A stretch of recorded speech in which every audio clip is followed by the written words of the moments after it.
Hi views, இன்றைக்கி lemon rice தான் பார்க்க போகிறோம். ஸோ கடாய் நல்லா காயட்டும்.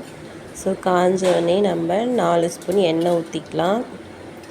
ஸோ இது ஒரு குட்டி பாப்பா எனக்கும் 2 பேருக்கும் தான் இந்த லெமன் ரைஸு. ஸோ அதனால் 4 ஸ்பூன் எண்ணெய் போதும். ஸோ எண்ணெய் காஞ்சோடனே கடுகு ஜீரகம் போட்டுக்கலாம். அப்புறம் பெருங்காயம் போட்டுக்கலாம். வாசனை ரொம்ப நல்லா வருங்க. ஸோ கடுகு போட்டாச்சு. கடுகு பொரிஞ்சோடனே ஜீரகமும் அதில் சேர்ந்து போட்டாச்சு. இப்போ உளுத்தம்பருப்பு போட்டுக்கலாங்க. உளுத்தம்பருப்பு ரொம்ப முக்கியங்க லெமன் ரைஸ்க்கு. ஸோ கொஞ்சம் அது சாஃப்டாக நம்ம சாப்பிட சொல்லுது. இதில் சைடில் அப்படியே பல்லில் கொஞ்சம் அப்பப்போ மாட்டி கடிக்கிற மாதிரி இருந்தால் தான் டேஸ்ட்டுக்கு நல்லாயிருக்கும். ஸோ அதனால் உளுத்தம்பருப்பு கண்டிப்பாக போட்டுக்கோங்க.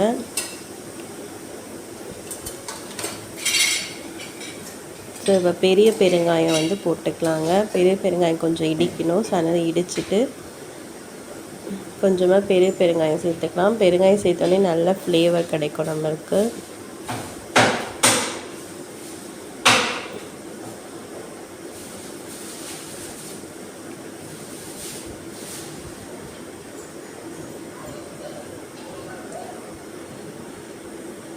ஸோ பெருங்காயம் இடித்தாச்சு. ஸோ அதுதான் கொஞ்சோண்டு சேர்த்துக்கினேன். இதுதான் பெரிய பெருங்காயம். ஸோ அதில் இடித்து சேர்த்துக்கிட்டேன் நான்.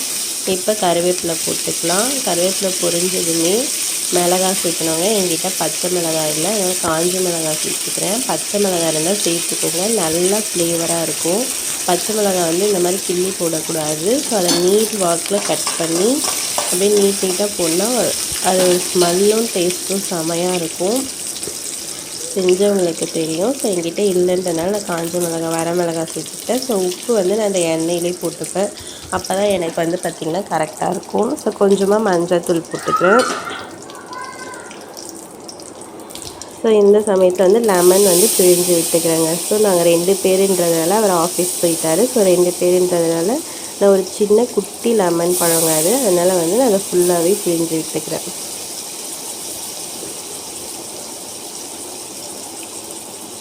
ஸோ கொஞ்சம் அதை லைட்டாக கொதிக்க விட்டு இறக்கிடலாங்க.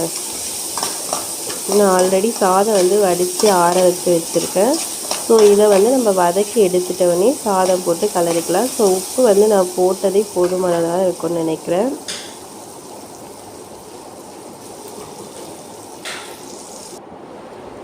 ஸோ சாதம் நான் ஆற வச்சுட்டேன்.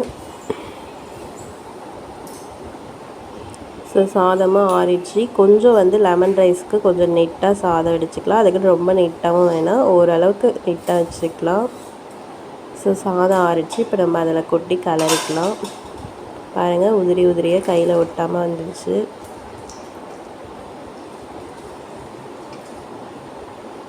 ஸோ குண்டால் இருக்கிறது கொஞ்சம் எடுத்து போட்டுக்கலாம்.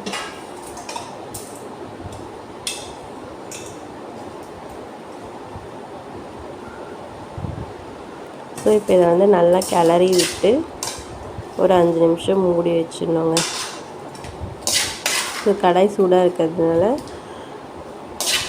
நான் சிம்டாக யூஸ் பண்ணிக்கிறேன்.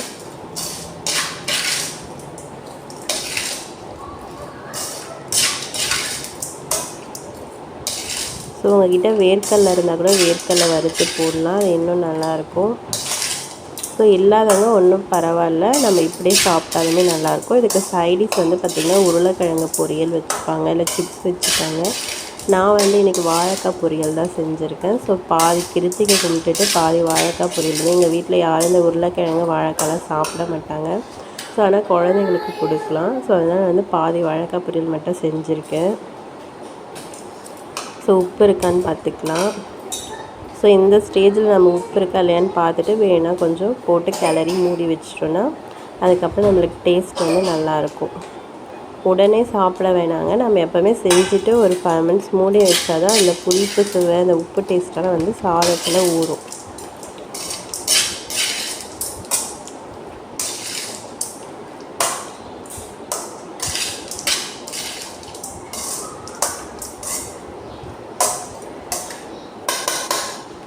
ஸோ நல்லா நம்ம கிளறி விட்டுட்டோம். இப்போ மூடிட்டு ஒரு 5 மினிட்ஸ் கழித்து நம்ம சாப்பிட்லாம்.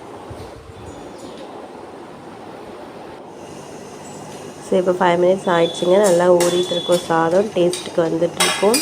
ஸோ இப்போ வந்து நம்ம தட்டில் போட்டு நான் சொன்னேன் இல்லைங்களா வாழைக்காய் பொரியல் செஞ்சேன்னு சொல்லிட்டு. ஸோ அதுதான் அது. ஸோ லெமன் ரைஸ், வாழைக்காய் பொரியல்.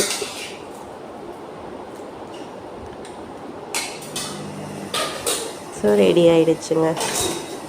வாங்கங்க சாப்பிட்லாம். உங்கள் வீட்லேயும் நீங்களும் செஞ்சு பாருங்கள். உங்கள் வீட்டில் என்ன இன்றைக்கி சமையல்ன்றதும் கமெண்ட் பண்ணுங்கள்.